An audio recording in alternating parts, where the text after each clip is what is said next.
Life has a quiet way of reshaping us in the most unexpected places. Even now, I remember that Sunday as clearly as if it were pressed into my memory. A simple load of laundry. An ordinary moment. And yet something shifted inside me. The day moved slowly. The neighborhood half asleep beneath a sky washed in pale gray. Rain lingered in the air, threatening but never quite falling. I had run out of clean sheets, so I gathered them and walked toward the small laundry room behind the building. It was a narrow space with only 2 machines, an aging dryer, and a slim window that struggled to let the light in. The room smelled of warm detergent and clean fabric. I had always found comfort there. The steady rhythm of the washer felt like a calm heartbeat, grounding me. One machine was already spinning. A dark hoodie rested on a chair nearby. I assumed someone had forgotten it just as the door opened behind me. Jake stepped inside. He was my neighbor, Sharon's son, living a few floors above. We had exchanged polite greetings before, but never more than that. He was in his mid-20s, gentle in his manner. The kind of person who held doors open without expecting conversation. He paused and smiled awkwardly. "Sorry, Mrs. Lane," he said softly, rubbing the back of his neck. "I left my hoodie."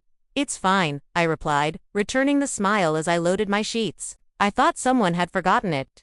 As he stepped in, the room felt smaller somehow, filled with the quiet presence of another soul. A faint scent of soap followed him. We spoke casually, exchanging small remarks about laundry schedules and lazy Sundays. His laugh was light, unforced, and I felt myself smiling more easily than I had in a long time.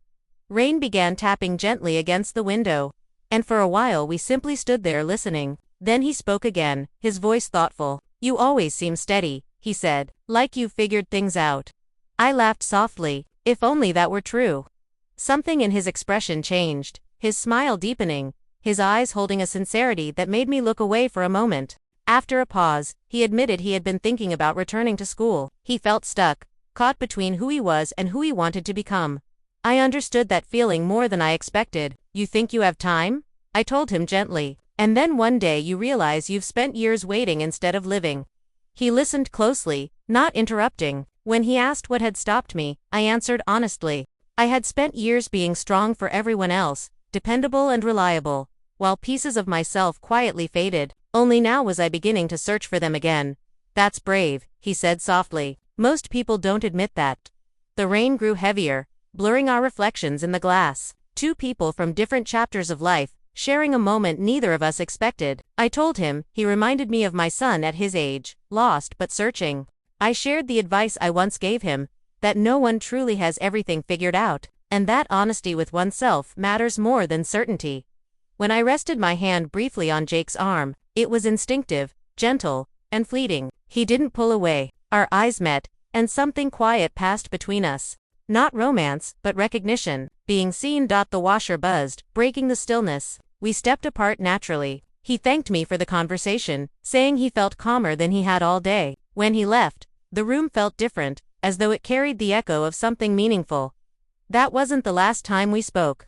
Our paths crossed often after that, almost effortlessly. The laundry room became our quiet corner. Our conversations grew deeper, unfolding naturally, without urgency. One afternoon, he asked if I wanted to have coffee, just to talk. His sincerity was unmistakable, and I agreed. Hours passed unnoticed at the cafe as we shared memories, favorite books, and the quiet regrets people rarely voice aloud. Trust formed gently, without force. He told me it felt easy to talk to me. I admitted I felt the same.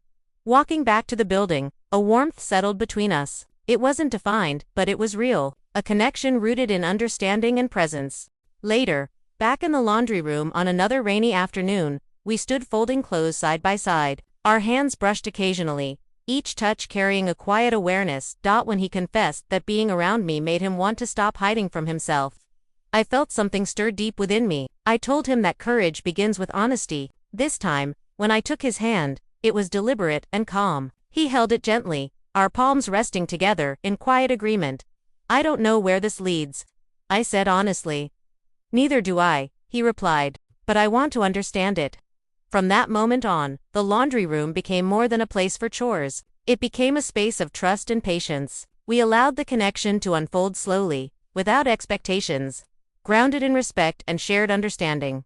One night, after he left and I closed my door, gratitude washed over me. What began as an ordinary moment had grown into something meaningful. It reminded me that even in the simplest corners of life, something real can take shape. That it is never too late to feel seen, and never too late to awaken quietly to connection again.